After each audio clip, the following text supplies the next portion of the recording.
බුදුරජාණන් වහන්සේ සිද්ධියක් වදාලා.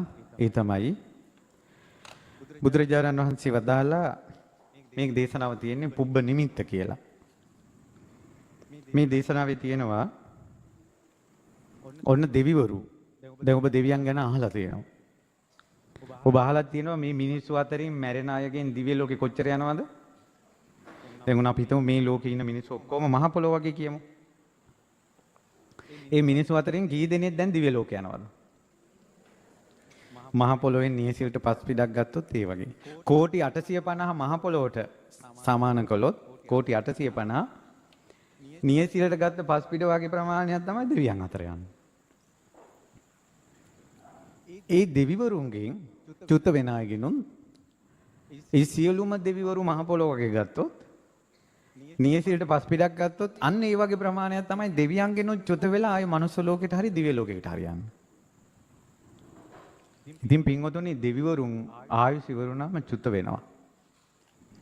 හැබැයි දැන් අපේ ආයුෂ ඉවරුනාම කොණ්ඩේ බැහිලා, දත් වැටිලා, හැම රැලි වැටිලා, මොකක් හරි මැරෙන්න ලෙඩකුත් හැදිලා. අනිවාර්යයෙන් මැරෙන්න ලෙඩක් හැදෙනවනේ මොකක් හරි. අපි මොනවා කිව්වත් මැරෙන්න ලෙඩක් හැදෙනවා.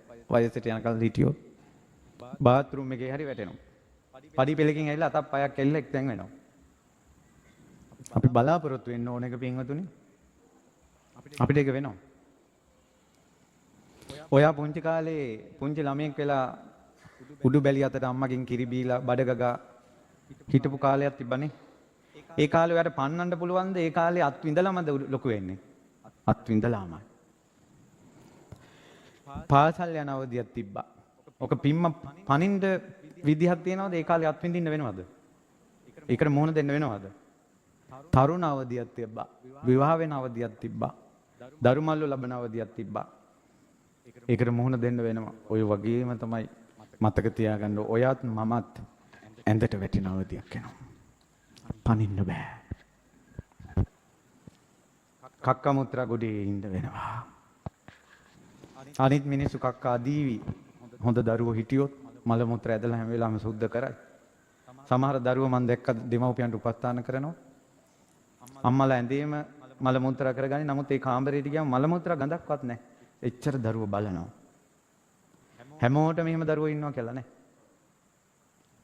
ලෙඩ වුණාම ඇඟ ඇතුලේ කුණු වෙලා තමයි, ඒ කියන්නේ ඇඟේ ඇතුලේ ෂය වෙනවා. කක්ක ගඳයි. මුත්‍රා ගඳයි. ඇඳේ වැටිලා උඩු බැලිය අතට කට අරගෙන ඉන්න කාලයක් ඔයාටත් මටත් වෙනවා. පනින්න විදිහක් නැහැ. මුහුණ දෙන්න ඕන. එදාට පිනම සිහි වෙයි, ශ්‍රද්ධාව තියෙනවා. අන්න එදාට ඔබ අසරණ නොවෙන්නයි මේ බණ කියන්නේ. එදාට ඔබ අසරණ නොවෙන්න. අද මේ ඇති වෙන ශ්‍රද්ධාවෙන් එදාට ඔබව රකින්නවා.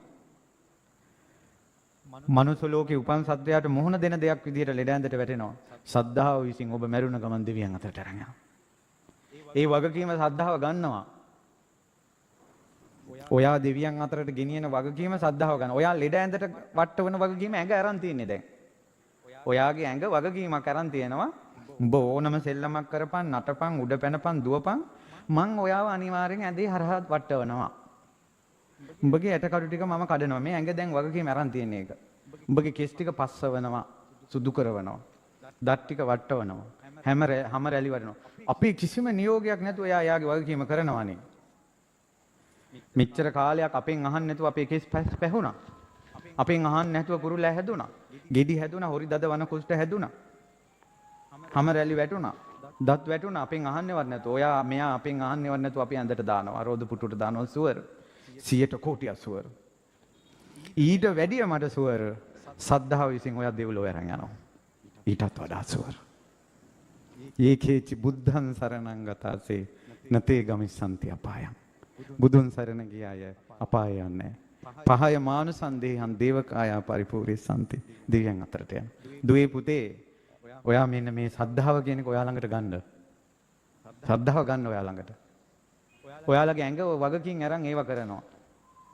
පුංචි කාලේ ඉඳලා මේ ඇඟ ලොකු කරලා, තිරියන් අවදියට ඇවිල්ලා, ඔයාගේ රාගෙට ඕන විදියට ඇඟ හදලා, තරහ ආපු මේ විදියට අතපයට හයි අරගෙන ඇඟිලි දික් කරලා, ඒ වගේ තරහ ආවට පස්සේ යාගේ වගකීම ඇඟ ගන්නවා. මූණ වෙවුලලා වගකීම ගන්නවා යා තරහට. රාගෙට වගකීම ගන්නවා. රාගෙට අනුව ඇඟ හදවනවා. මෝඩකමට අනුව ඇඟ හදවනවා. ඔයා නිදි කරවන්න නින්දට අනුව ඇඟ හදවනවා.